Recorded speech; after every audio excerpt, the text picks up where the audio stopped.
Shanghai, Beijing, south ಕೊರಿಯಾದ ಸೋಲ್, ಸ್ಪೇನ್ನ Barcelona ಮತ್ತು US ನ ನ್ಯೂಯಾರ್ಕ್ ಇವು ಪ್ರಸ್ತುತ ಈ ಪ್ರಪಂಚದಲ್ಲಿರುವ ಟಾಪ್ 5 ಸ್ಮಾರ್ಟ್ ಸಿಟೀಸ್. ನಾರ್ಮಲ್ ಆಗಿ ತುಂಬ ಜನರಿಗೆ ಇಂಥ ಸಿಟೀಸ್ನ ಒಂದು ಸಲನಾದರೂ ನೋಡಿಕೊಂಡು ಬರಬೇಕು ಅಂತ, ಇಲ್ಲ ಇಂಥ ಸಿಟೀಸ್ನಲ್ಲಿ ಕೆಲಸ ಮಾಡಬೇಕು ಅಂತ ಆಸೆ ಇರೋದು ಕಾಮನ್. ಆದರೆ ಇಂಥ ಸಿಟಿಗೋಸ್ಕರ ನಾವು ಬೇರೆ ದೇಶಕ್ಕೆ ಹೋಗಬೇಕಾಗಿಲ್ಲ.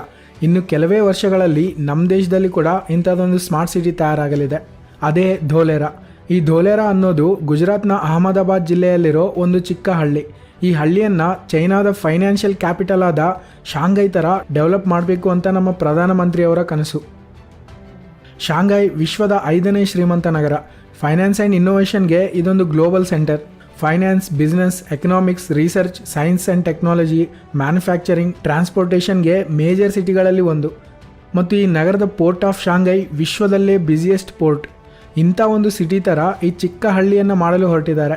ಇದು ಸಾಧ್ಯವಾಗುತ್ತಾ ಅಂದರೆ, ಶಾಂಘೈ ಕೂಡ ಒಂದಾನೊಂದು ಕಾಲದಲ್ಲಿ ಹಳ್ಳಿಯೇ. ಇದೊಂದು ಮೀನುಗಾರಿಕೆ ವ್ಯಾಪಾರ ಮಾಡ್ತಾ ಇದ್ದಂಥ ಒಂದು ಚಿಕ್ಕ ಹಳ್ಳಿ. ಒಂದು ಚಿಕ್ಕ ಹಳ್ಳಿ ಪ್ರಪಂಚದಲ್ಲೇ ಅತ್ಯಂತ ದೊಡ್ಡ ನಗರಗಳಲ್ಲಿ ಒಂದಾಗೋಕೆ, ಅತ್ಯಂತ ರಿಚೆಸ್ಟ್ ಸಿಟಿ ಆಗೋಕೆ ಒಂದೇ ಒಂದು ಕಾರಣ. ಅದೇ ಅದರ ಜಿಯೋಗ್ರಫಿ, ಇದರ ಪೋರ್ಟ್ ಲೊಕೇಶನ್. ನೀವು ಶಾಂಘೈ ಮತ್ತು ಧೋಲೇರಾ ಜಿಯೋಗ್ರಫಿನ ಗಮನಿಸಿದರೆ ಎರಡೂ ಒಂದೇ ಥರ ಕಾಣಿಸುತ್ತೆ. ಯಾವುದೇ ಸಕ್ಸಸ್ಫುಲ್ ಸಿಟಿ ತಗೊಳ್ಳಿ, ಆ ಸಿಟಿ ಪಕ್ಕದಲ್ಲಿ ಒಂದು ನದಿ ಅಥವಾ ಒಂದು ಸಮುದ್ರ ಇರುತ್ತೆ. ಇದರಿಂದ ನೆರೆಹೊರೆ ದೇಶಗಳಿಗೆ ವಸ್ತುಗಳನ್ನು ಈಸಿಯಾಗಿ ರವಾನಿಸ್ಬೋದು. ಧೋಲೇರಾ ಕೂಡ ಗಲ್ಫ್ ಆಫ್ ಕಂಬಾಟ್ಗೆ ಕೇವಲ 65 ಕಿಲೋಮೀಟರ್ಸ್ ದೂರದಲ್ಲಿದೆ. ಇಲ್ಲಿ ಒಂದು ಪೋರ್ಟ್ನ ಡೆವಲಪ್ ಮಾಡಿದರೆ ತುಂಬ ಅನುಕೂಲವಾಗಿರುತ್ತೆ. ಕೇವಲ ಒಂದು ಪೋರ್ಟ್ ಕಟ್ಬಿಟ್ರೆ ಧೋಲೇರಾ ಡೆವಲಪ್ ಆಗಿಬಿಡುತ್ತೆ ಅಂತ ಹೇಳ್ತಾ ಇಲ್ಲ. ಶಾಂಘೈ ಬ್ಯುಸಿಯೆಸ್ಟ್ ಪೋರ್ಟ್ನ ಹೊಂದಿದೆ ಅಂದರೆ ಅದೊಂದು ಮ್ಯಾನುಫ್ಯಾಕ್ಚರಿಂಗ್ ಹಬ್. ಅಲ್ಲಿ ಎಷ್ಟೋ ವಸ್ತುಗಳು ತಯಾರಾಗ್ತಾ ಇರುತ್ತೆ. ಚೈನಾ ಸೆಮಿಕಂಡಕ್ಟರ್ಸ್ ತಯಾರಿಸುವ ದೇಶಗಳಲ್ಲಿ 4ನೇ ಸ್ಥಾನದಲ್ಲಿದೆ.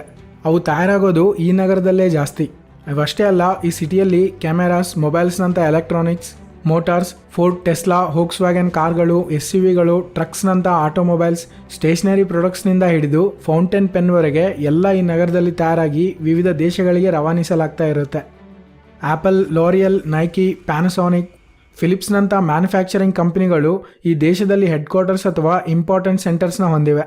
ಧೋಲೇರಾ ಕೂಡ ಶಾಂಘೈನಂತೆ ಡೆವಲಪ್ ಆಗಬೇಕು ಅಂದರೆ ಇಂಥ ಮ್ಯಾನುಫ್ಯಾಕ್ಚರಿಂಗ್ ಕಂಪನಿಗಳು ಅಲ್ಲಿಗೆ ಬರಬೇಕಾಗುತ್ತೆ. ಅವರು ಅಲ್ಲಿಗೆ ಬರೋಕೆ ಏನು ಪ್ಲ್ಯಾನ್ ಮಾಡಿದ್ದಾರೆ ಅಂತ ನಿಮಗೆ ಮುಂದೆ ಹೇಳ್ತೀನಿ. ಶಾಂಘೈ ನಗರ ಎಷ್ಟು ಗಳಿಸ್ತಾ ಇದೆ ಅಂದರೆ 2021ಕ್ಕೆ ಈ ನಗರದ GDP 56 ಲಕ್ಷ ಕೋಟಿ ರೂಪಾಯಿಗಳು. ಚೈನಾದ GDPಯಲ್ಲೇ ಈ ನಗರದ GDP ಟಾಪ್ನಲ್ಲಿರುತ್ತೆ. ಚೈನಾದ GDP ಈಗ ಸುಮಾರು 1400 ಲಕ್ಷ ಕೋಟಿ ರೂಪಾಯಿಗಳಿರುತ್ತೆ. ನಮ್ಮ ದೇಶದ GDP 273 ಲಕ್ಷ ಕೋಟಿ ರೂಪಾಯಿಗಳು. ಈ ನಗರದ GDPನೇ 56 ಲಕ್ಷ ಕೋಟಿ ರೂಪಾಯಿಗಳಿದೆ. ಇಂಥದ್ದೊಂದು ನಗರ ನಮ್ಮ ದೇಶದಲ್ಲಿದ್ದರೆ ನಮ್ಮ ದೇಶದ GDP 400 ಲಕ್ಷ ಕೋಟಿವರೆಗೂ ಹೋಗ್ಬೋದು. ಈ ನಗರದಲ್ಲಿ ವಾಸಿಸೋ ಜನರು ಚೈನಾದ ರಿಚೆಸ್ಟ್ ಪಾಪ್ಯುಲೇಷನ್ ಆಗಿರ್ತಾರೆ. ಇಲ್ಲಿನವರ ಮಿನಿಮಮ್ ಸ್ಯಾಲ್ರಿ 1 ಲಕ್ಷ ಇರುತ್ತೆ. ಈ ರೀತಿ ನೀವು ಇಮ್ಯಾಜಿನ್ ಮಾಡ್ಕೊಳ್ಳಿ, ಶಾಂಘೈನಂಥ ಒಂದು ನಗರ ನಮ್ಮ ದೇಶದಲ್ಲಿದ್ದರೆ ಹೇಗಿರುತ್ತೆ ಅಂತ. ಈ ನಗರ ಕಟ್ಟಲು ನಮ್ಮ ಗೌರ್ಮೆಂಟ್ ಏನೇನು ಪ್ಲ್ಯಾನ್ ಮಾಡಿದೆ ಅಂತ ಈಗ ನೋಡೋಣ. ಗೌರ್ಮೆಂಟ್ನ ಮೇನ್ ಟಾರ್ಗೆಟ್ ಈ ನಗರವನ್ನು ಒಂದು ಮ್ಯಾನುಫ್ಯಾಕ್ಚರಿಂಗ್ ಹಬ್ ಆಗಿ, ಫೈನಾನ್ಷಿಯಲ್ ಪವರ್ ಹೌಸ್ ಆಗಿ ಮಾಡಬೇಕು ಅನ್ನೋದು. ಮ್ಯಾನುಫ್ಯಾಕ್ಚರಿಂಗ್ ಹಬ್ ಆಗಿ ಕೇವಲ ನಮ್ಮ ದೇಶಕ್ಕಷ್ಟೇ ಅಲ್ಲ, ಪೂರ್ತಿ ಪ್ರಪಂಚಕ್ಕೆ ಮಾಡೋದು. ಇದಕ್ಕೆ ಮಲ್ಟಿನ್ಯಾಷನಲ್ ಕಂಪನೀಸ್ ಬರಲು ತುಂಬ ಈಸಿ ಬಿಸ್ನೆಸ್ ಪಾಲಿಸೀಸ್ನ ಮಾಡಿದ್ದಾರೆ. ನಾರ್ಮಲ್ ಆಗಿ ಭಾರತದ ಯಾವ ಸಿಟಿಯಲ್ಲಾದರೂ ಒಂದು ಹೊಸ ಕಂಪನಿ ಏನಾದರೂ ಫ್ಯಾಕ್ಟ್ರಿಯನ್ನು ಇಡಬೇಕು ಅಂದರೆ ಅದಕ್ಕೆ ತುಂಬ ರೂಲ್ಸ್ ಇರುತ್ತೆ, ತುಂಬ ಪರ್ಮಿಷನ್ಸ್ ಪಡಿಬೇಕಾಗುತ್ತೆ. ಆದರೆ ಈ ಧೋಲೇರಾ ನಗರದಲ್ಲಿ ಅದಕ್ಕೆ ಭಿನ್ನವಾಗಿರುತ್ತೆ. ಈ ನಗರದಲ್ಲಿ ಒಂದು ಸ್ಪೆಷಲ್ ಟವರ್ ಇರುತ್ತೆ. ಇದನ್ನು ಗೌರ್ಮೆಂಟ್ ಹ್ಯಾಂಡಲ್ ಮಾಡ್ತಾ ಇರುತ್ತೆ. ಆ ನಗರಕ್ಕೆ ಹೊಸ ಕಂಪನೀಸ್ ಯಾವ ಬಂದರೂ ಅವ್ರಿಗೆ ಬೇಕಾದ ಎಲ್ಲ ಪರ್ಮಿಷನ್ಸ್ ಈ ಟವರ್ನಲ್ಲೇ ಸಿಗುತ್ತೆ. ಅವರು ಎಲ್ಲಿ ಅಲ್ದಾಡಬೇಕಾಗಿಲ್ಲ. ಇನ್ನೊಂದು ಇಂಟ್ರೆಸ್ಟಿಂಗ್ ವಿಚಾರ ಏನಂದರೆ, ಈ ಸಿಟಿನ ಪ್ಲಗ್ ಆ್ಯಂಡ್ ಪ್ಲೇ ಕಾನ್ಸೆಪ್ಟ್ನಿಂದ ತಯಾರಿಸ್ತಿದ್ದಾರೆ. ಅಂದರೆ ಎಕ್ಸಾಂಪಲ್ಗೆ ಯಾವುದಾದ್ರೂ ಒಂದು ಕಂಪನಿ ಮ್ಯಾನುಫ್ಯಾಕ್ಚರಿಂಗ್ ಫ್ಯಾಕ್ಟ್ರಿಯನ್ನು ಇಡಬೇಕು ಅಂತ ಬಂದರೆ ಆ ಕಂಪನಿ ಮೊದಲು ಲ್ಯಾಂಡ್ನ ಪರ್ಚೇಸ್ ಮಾಡಬೇಕು, ನಂತರ ಅಲ್ಲಿ ಅವ್ರಿಗೆ ಬೇಕಾದ ಕಟ್ಟಡ ಕಟ್ಕೋಬೇಕು, ನಂತರ ಅದಕ್ಕೆ ಬೇಕಾದ ನೀರು, ಎನರ್ಜಿ ಸಪ್ಲೈ, ಲೇಬರ್ಸ್ನ ಕರೆಸ್ಕೋಬೇಕು. ಇವನ್ನೆಲ್ಲ ಅವರೇ ಮಾಡ್ಕೋಬೇಕು. ಆಮೇಲೆಯೇ ಅವರ ಮ್ಯಾನುಫ್ಯಾಕ್ಚರಿಂಗ್ ಸ್ಟಾರ್ಟ್ ಆಗುತ್ತೆ. ಇಲ್ಲೇ ತುಂಬ ಸಮಯ ಹೋಗುತ್ತೆ.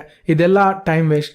ಧೋಲೇರಾದಲ್ಲಿ ಪ್ಲಗ್ ಆ್ಯಂಡ್ ಪ್ಲೇ ವಿಧಾನದ ಮೂಲಕ ಒಂದು ಕಂಪನಿಗೆ ಬೇಕಾದದ್ದು ಎಲ್ಲವೂ ಮೊದಲೇ ರೆಡಿ ಇರುತ್ತೆ. ಅವರಿಲ್ಲಿ ಮ್ಯಾನುಫ್ಯಾಕ್ಚರಿಂಗ್ ಫ್ಯಾಕ್ಟ್ರಿ ಇಡಬೇಕು ಅಂತ ನಿರ್ಧರಿಸಿಕೊಂಡ ಕೆಲವೇ ದಿನಗಳಲ್ಲಿ ಕೆಲಸ ಸ್ಟಾರ್ಟ್ ಆಗಿಬಿಡುತ್ತೆ. ಎನರ್ಜಿಗೋಸ್ಕರ ಧೋಲೇರಾದಲ್ಲೇ ಭಾರತದಲ್ಲೇ ಅತ್ಯಂತ ದೊಡ್ಡ ಸೋಲಾರ್ ಪಾರ್ಕ್ನ ನಿರ್ಮಿಸಲಿದ್ದಾರೆ. ಇದು ಈಗಾಗಲೇ ಇರುವ ಅತ್ಯಂತ ದೊಡ್ಡ ಸೋಲಾರ್ ಪಾರ್ಕ್ ಉತ್ಪಾದಿಸೋ 2245 ಮೆಗಾವಾಟ್ಸ್ಗಿಂತ 2 ಪಟ್ಟು ಜಾಸ್ತಿ ಕರೆಂಟ್ ಉತ್ಪಾದಿಸುತ್ತೆ. ಅಂದರೆ 5000 ಮೆಗಾವಾಟ್ಸ್ ಎನರ್ಜಿ ಉತ್ಪಾದಿಸುವ ಒಂದು ಸೋಲಾರ್ ಪಾರ್ಕ್ ಈ ನಗರದಲ್ಲಿ ಆಗಲಿದೆ. ಈ ಸಿಟಿ ಮೊದಲಿನಿಂದಲೇ ಯಾವ ರೀತಿ ಡೆವಲಪ್ ಮಾಡ್ತಾ ಇದ್ದಾರೆ ಅಂದರೆ, ಇದು ಪೂರ್ತಿಯಾಗಿ ಡೆವಲಪ್ ಮಾಡಿದ ಮೇಲೆ ಒಂದು ಅಡ್ವಾನ್ಸ್ಡ್ ಸಿಟಿ ಆಗಲಿದೆ. ಈ ಸಿಟಿಯಲ್ಲಿ roads, traffic control, safety, security, emergency ಈ ರೀತಿ ಎಲ್ಲದರಲ್ಲೂ ಅಡ್ವಾನ್ಸ್ಡ್ ಟೆಕ್ನಾಲಜಿಯನ್ನು ಬಳಸಲಿದ್ದಾರೆ. ಪೂರ್ತಿ ಸಿಟಿಯಲ್ಲಿ ಫ್ರೀ ವೈಫೈ ಕೂಡ ಇರುತ್ತೆ. ಈ ಸಿಟಿಯಲ್ಲಿ ದುಬೈನ ನ್ಯೂರಲ್ ನೆಟ್ವರ್ಕ್ ಮಾಡೆಲ್ನ ಇನ್ಸ್ಪೈರ್ ಆಗಿ ತಗೊಂಡು ಒಂದು ಟೆಕ್ನಾಲಜಿಯನ್ನು ಬಳಸಲಿದ್ದಾರೆ. ಅದೇನೆಂದರೆ ರಸ್ತೆಯ ಪ್ರತಿ ಕಡೆ ಕೆಮೆರಾ, ಸೆನ್ಸಾರ್ಸ್, ಮೆಜರ್ಮೆಂಟ್ ಡಿವೈಸ್ ಇರುತ್ತೆ. ರಸ್ತೆಯಲ್ಲಿ ಏನು ನಡೀತಾ ಇದೆ ಅನ್ನೋದು ಪ್ರತಿ ಕ್ಷಣ ಮಾನಿಟರ್ ಮಾಡ್ತಾ ಇರ್ತಾರೆ. ಎಲ್ಲಾದರೂ ಆಕ್ಸಿಡೆಂಟ್ ಆದರೆ ಇವು ಡಿಟೆಕ್ಟ್ ಮಾಡಿ ಕಂಟ್ರೋಲ್ ರೂಮ್ಗೆ ಅಲರ್ಟ್ ಕಳಿಸುತ್ತೆ. ಅದನ್ನು ಕಂಟ್ರೋಲ್ ರೂಮ್ನವರು ಆಕ್ಸಿಡೆಂಟ್ ಆಗಿದೆನಾ ಇಲ್ವಾ ಅಂತ ನೋಡಿ ಕನ್ಫರ್ಮ್ ಮಾಡಿಕೊಂಡು ಇಮ್ಮಿಡಿಯೇಟಾಗಿ ಅಲ್ಲಿಗೆ ಎಮರ್ಜೆನ್ಸಿ ಸರ್ವಿಸಸ್ನ ಕಳಿಸ್ತಾರೆ. ಈ ಸಿಟಿಯಲ್ಲಿ ಇಂಪ್ಲಿಮೆಂಟ್ ಮಾಡ್ತಾ ಇರೋ ಇನ್ನೊಂದು ಟೆಕ್ನಾಲಜಿ ಕ್ರಿಮಿನಲ್ ಟ್ರ್ಯಾಕಿಂಗ್ ಸಿಸ್ಟಮ್. ಇದನ್ನು ಚೈನಾದ ಸ್ಕೈನೆಟ್ ಸಿಸ್ಟಮ್ನ ಇನ್ಸ್ಪೈರ್ ಆಗಿ ತೊಗೊಂಡಿದ್ದಾರೆ. ಇದು ಯಾವ ರೀತಿ ಕೆಲಸ ಮಾಡುತ್ತೆ ಅಂದರೆ ಸಿಟಿಯಲ್ಲಿ ಪ್ರತಿ ಪಬ್ಲಿಕ್ ಏರಿಯಾದಲ್ಲಿ ಕ್ಯಾಮರಾಸ್ ಇರುತ್ತೆ. ಯಾರಾದರೂ ಎಲ್ಲಾದರೂ ಕ್ರೈಮ್ ಮಾಡಿದರೆ ಅವರು ಎಲ್ಲಿಗೆ ತಪ್ಪಿಸಿಕೊಂಡು ಹೋದರೂ ಕ್ಯಾಮರಾಸ್ ಅವರನ್ನು ಟ್ರ್ಯಾಕ್ ಮಾಡ್ತಾನೆ ಇರ್ತವೆ. ಪೊಲೀಸರಿಗೆ ಪ್ರಸ್ತುತ ಆ ಕ್ರಿಮಿನಲ್ ಎಲ್ಲಿದ್ದಾನೆ ಅನ್ನೋದು ಲೈವ್ ಆಗಿ ಕಾಣಿಸ್ತಾನೆ ಇರುತ್ತೆ. ಇದರಿಂದ ಆತನನ್ನು ಈಸಿಯಾಗಿ ಹಿಡ್ಕೋಬೋದು.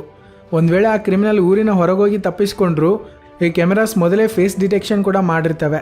ಅಂದರೆ ಆ ವ್ಯಕ್ತಿ ಯಾರು, ಆತನ ವಯಸ್ಸೆಷ್ಟು, ಆತನ ಊರು ಯಾವುದು ಅಂತ ಆತನ ಅಡ್ರೆಸ್ ಸಮೇತ ಪೊಲೀಸರಿಗೆ ಗೊತ್ತಾಗುತ್ತೆ.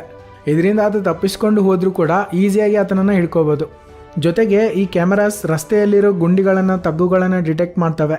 ಇಲ್ಲ ಕಂಟ್ರೋಲ್ ರೂಮ್ನವರೇ ಇಂಥವನ್ನು ಹುಡುಕಿ ಅದನ್ನು ರಿಪೇರ್ ಮಾಡೋರನ್ನು ಅಲ್ಲಿಗೆ ಕಳಿಸ್ತಾರೆ. ಅಂದರೆ ಈ ಸಿಟಿಯಲ್ಲಿ ಯಾವ ಪ್ರಾಬ್ಲಮ್ ಬಂದರೂ ತಕ್ಷಣ ಸಾಲ್ವ್ ಆಗ್ತಾನೆ ಇರುತ್ತೆ.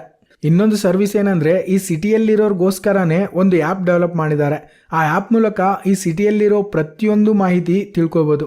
ಜೊತೆಗೆ ಈ ಆ್ಯಪ್ನಲ್ಲೇ ಏನಾದರೂ ತಪ್ಪು ನಡೆದರೆ ಕಂಪ್ಲೇಂಟ್ಸ್ನ ಕೂಡ ಮಾಡ್ಬೋದು. ಈ ಸಿಟಿ ಪ್ಲಾನಿಂಗ್ ಹೇಗಿರುತ್ತೆ ಅಂದರೆ ಕೇವಲ ಕಂಪ್ನೀಸ್ಗೋಸ್ಕರನೇ ಎಲ್ಲ ಜಾಗ ಕೊಟ್ಟು ಜನರು ವಾಸಿಸೋ ಏರಿಯಾ ಎಲ್ಲೋ ಊರಿನಾಚೆ ದೂರ ಇರೋ ಥರ ಇರೋದಿಲ್ಲ.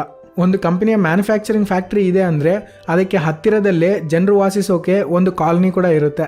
ಆ ಥರ ಈ ಸಿಟಿಯನ್ನು ಡೆವಲಪ್ ಮಾಡ್ತಾ ಇದ್ದಾರೆ. ಇದರಿಂದ ಯಾವ ಯಾವ ಕಂಪನಿಗೆ ಆಯಾ ಎಂಪ್ಲಾಯೀಸ್ ಹತ್ತಿರದಲ್ಲೇ ಇರ್ತಾರೆ. ಸಿಟಿಯಲ್ಲಿ ಗ್ಯಾಸ್, ಪವರ್, ನೀರು ಎಲ್ಲ ಅಂಡರ್ಗ್ರೌಂಡ್ನಲ್ಲೇ ಇರೋ ಥರ ಈಗಿನಿಂದಲೇ ಪ್ಲಾನ್ ಮಾಡ್ತಾ ಇದ್ದಾರೆ. ಟ್ರಾನ್ಸ್ಪೋರ್ಟೇಷನ್ಗೆ ಸುಲಭ ಆಗುವಂತೆ ಮೊದಲೇ ಹೈವೇಸ್ನ, ಮೆಟ್ರೋ ವ್ಯವಸ್ಥೆಯನ್ನು ಕೂಡ ಮಾಡಲಿದ್ದಾರೆ. ಮೇಯ್ನಾಗಿ ಇಂಟರ್ನ್ಯಾಷನಲ್ ಏರ್ಪೋರ್ಟ್, ಇಂಟರ್ನ್ಯಾಷನಲ್ ಪೋರ್ಟ್ನ ನಿರ್ಮಿಸಲಿದ್ದಾರೆ. ಇವು ಈ ನಗರವನ್ನು ಪೂರ್ತಿ ಪ್ರಪಂಚಕ್ಕೆ ಕನೆಕ್ಟ್ ಮಾಡ್ತವೆ. ಈ ರೀತಿ ಇದು ಇಂಡಿಯಾದಲ್ಲೇ ಎಂದೂ ನೋಡದ ಒಂದು ಅತ್ಯಾಧುನಿಕ ನಗರವಾಗಲಿದೆ. ಆಲ್ರೆಡಿ ರಿನ್ಯೂ ಪವರ್ ಮತ್ತು ಚಿರಿಪಾಲ್ ಗ್ರೂಪ್ ಅನ್ನೋ ಕಂಪನಿಗಳು ಆಲ್ರೆಡಿ ಕನ್ಸ್ಟ್ರಕ್ಷನ್ನ ಸ್ಟಾರ್ಟ್ ಮಾಡಿವೆ. ಚಿರಿಪಾಲ್ ಕಂಪನಿಗೆ 90 ಎಕರೆಗಳನ್ನು ಗ್ರ್ಯಾಂಡ್ ಮಾಡಲಾಗಿದೆ. ಇದು ಅಲ್ಯೂಮಿನಿಯಂ ಫಾಯಿಲ್ ಮತ್ತು PET ರೆಸಿನ್ನ ತಯಾರಿಸುತ್ತೆ. ಟಾಟಾ ಕೆಮಿಕಲ್ಸ್ ಇಲ್ಲಿ ಲಿಥಿಯಂ ಅಯಾನ್ ಬ್ಯಾಟ್ರೀಸ್ನ ತಯಾರಿಸಲು 126 ಎಕರೆಗಳನ್ನು ತಗೊಂಡಿದೆ. ಮತ್ತು ಹಿಂದೂಸ್ತಾನ್ ಪೆಟ್ರೋಲಿಯಂನವರು ಗ್ಯಾಸ್ ಸ್ಟೇಷನ್ಸ್ ಮತ್ತು ಎಲೆಕ್ಟ್ರಿಕ್ ವೆಹಿಕಲ್ಸ್ಗೆ ಚಾರ್ಜಿಂಗ್ ಸ್ಟೇಷನ್ಸ್ನ ರಸ್ತೆಗಳ ಬದಿಯಲ್ಲಿ ಕಟ್ತಾ ಇದ್ದಾರೆ. ಈ ರೀತಿ ಮೆಲ್ಲಕ್ಕೆ ಇದು ಡೆವಲಪ್ ಆಗ್ತಾ 2042 ಹೊತ್ತಿಗೆಲ್ಲ ಕಂಪ್ಲೀಟಾಗಿ ರೆಡಿ ಆಗ್ಬೋದು. ನಾವು ನಮ್ಮ ದೇಶದಲ್ಲೇ ಒಂದು ಅತ್ಯಾಧುನಿಕ ಸ್ಮಾರ್ಟ್ ಸಿಟಿಯನ್ನು ನೋಡ್ಬೋದು. ಇದಾಗಿತ್ತು ನರೇಂದ್ರ ಮೋದಿಯವರ ಕನಸಿನ ನಗರ. ಈ ವಿಡಿಯೋ ನಿಮಗೆ ಇಷ್ಟವಾಗಿದ್ದರೆ ಲೈಕ್ ಮಾಡಿ. ಈ ಚಾನಲ್ಗೆ ನೀವು ಇನ್ನೂ ಸಬ್ಸ್ಕ್ರೈಬ್ ಆಗದೇ ಇದ್ದರೆ ಈಗಲೇ ಸಬ್ಸ್ಕ್ರೈಬ್ ಮಾಡಿಕೊಂಡು ಪಕ್ಕದಲ್ಲಿರೋ ಬೆಲ್ ಐಕನನ್ನು ಕೂಡ ಕ್ಲಿಕ್ ಮಾಡಿ. ಏನಾದರೂ ಒಂದು ಕಾಮೆಂಟ್ ಮಾಡಿದರೆ ಈ ವಿಡಿಯೋಗೆ ರೀಚ್ ಬೆಳೆಯುತ್ತೆ. ಆದ್ದರಿಂದ ಏನೋ ಒಂದು ಕಾಮೆಂಟ್ ಮಾಡಿ. Thanks for watching.